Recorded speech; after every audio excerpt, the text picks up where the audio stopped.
This is the new Volkswagen Jetta, freshly unveiled at the 2018 Detroit Motor Show.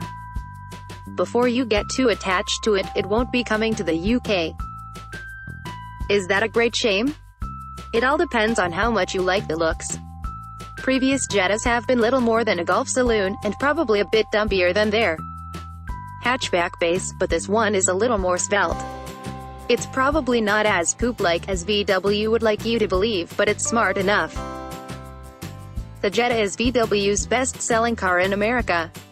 And funnily enough, VW isn't trumpeting diesel power. It comes with a 1.4-liter turbo petrol engine with 147 bhp and 184 pounds-feet. Linked to either a 6-speed manual or 8-speed auto. There's a ton of safety equipment on offer, all the lane assist and active cruise stuff that's the stepping stones to self-driving, while VW proudly shouts about its 6-year, 72,000-mile aftercare, which it calls the People First warranty.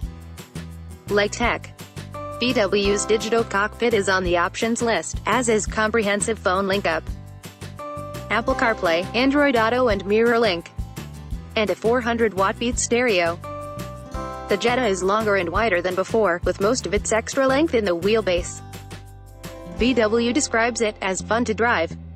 And if you go for the hourline trim, you'll get an electronic differential setup on the front axle, even if it hasn't quite got enough power to really cause trouble.